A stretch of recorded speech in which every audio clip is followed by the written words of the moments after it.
tidur ya yang sehat itu waktunya menurut penelitian yang ada itu kurang lebih 6 sampai 8 jam.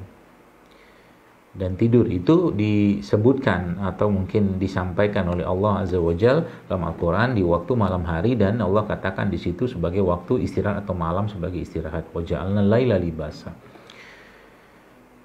Lalu apa jadinya kalau seandainya seseorang melanggar itu terus dengan aktivitas dia, ya, melanggar terus menerus gitu kan?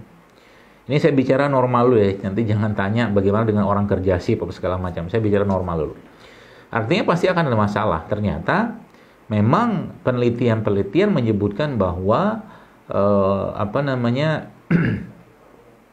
salah satu hormon yang sangat penting dalam tubuh kita yang disebut sebagai hormon pertumbuhan atau GH atau growth hormone itu memang munculnya atau keluarnya itu saat-saat malam orang istirahat itu gitu kan. Artinya orang-orang yang membiasakan dirinya dengan begadang, tidak ada manfaat ya dalam hal mungkin kaitan dengan ibadah atau imannya dia, maka pasti akan muncul masalah di sana. Ya beda cerita mungkin ada memang ulama-ulama yang mereka memang menyengajakan untuk tidak banyak tidur di malam hari tapi untuk ibadah gitu kan. Tapi ada orang kan yang menyengajakan malam hari gitu kan untuk sesuatu yang tidak ada kepentingannya untuk keimanannya, malah justru melemahkan iman, bahkan melemahkan raganya. Itu yang saya maksud di situ. Jadi poin pertama Bapak Ibu sekalian, kalau kita bicara menjaga imunitas kita ya di saat wabah seperti ini atau tidak sekalipun ya, kita nggak usah bicara heboh-hebohan sekarang, tapi nanti habis dari sini malah justru kembali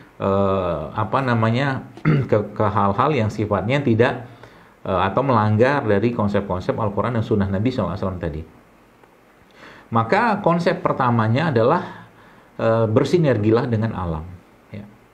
Maka tidak heran Bapak sekalian, banyak sekali penelitian-penelitian menyebutkan bahwa orang-orang yang berinteraksi dengan alam ya, yang mereka itu dekat dengan alam, maka kekebalan tubuh mereka tuh terjaga. Mau buktinya? Oke, sekarang banyak orang luar biasa mengkonsumsi suplemen vitamin D gitu kan. Suplemen vitamin D. Padahal kalau kita mengerti konsepnya, ya cukup berjemur sebentar, terpapar sinar matahari pada waktu sinar matahari itu ramah buat kulit kita ya di pagi hari mungkin seperti itu, maka itu sudah cukup untuk mensuplai vitamin D untuk tubuh kita. Apalagi di situ kita menambahkan lagi salah satu sunnah Nabi atau mungkin kebiasaan Nabi kita SAW, yaitu melumuri atau membasahi kulit beliau dengan minyak zaitun. Kita tahu bahwa minyak zaitun adalah salah satu minyak yang sangat luar biasa kandungan antioksidannya. Jadi kalau mau berjemur itu bukan pakai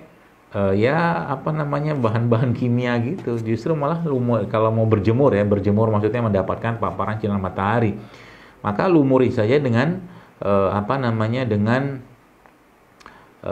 minyak zaitun tadi. Atau kalau nggak ada minyak zaitun, Anda bisa berikan minyak VCO ya juga boleh. Itu insyaallah.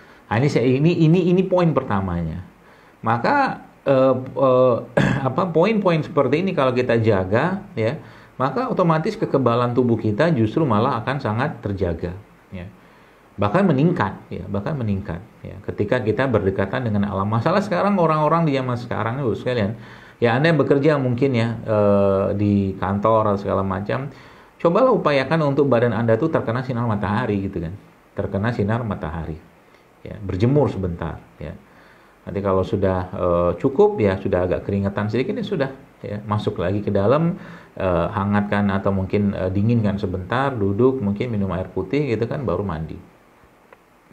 Atau juga ya yang disebut dengan earthing ya. Earthing itu kalau bahasa kita menyeker ya. Jadi bagaimana kaki kita ini itu bersentuhan dengan bahan dasarnya yaitu tanah Ya, jadi kalau kita lihat dalam surat Al-Mu'minun, walaqad a'udzubillahi minasyaitonir walaqad khalaqnal insana min sulalatin min tin, kata Allah. Dan kami ciptakan manusia itu dari saripati tanah. Jadi ada tanah dicampurkan dengan air gitu kan. Jadi seperti itu. Jadi tubuh kita itu ya kalau dia dekat dengan sumber asalnya ya maka masya Allah ya, masya Allah kita akan sangat-sangat terjaga lah imunitasnya.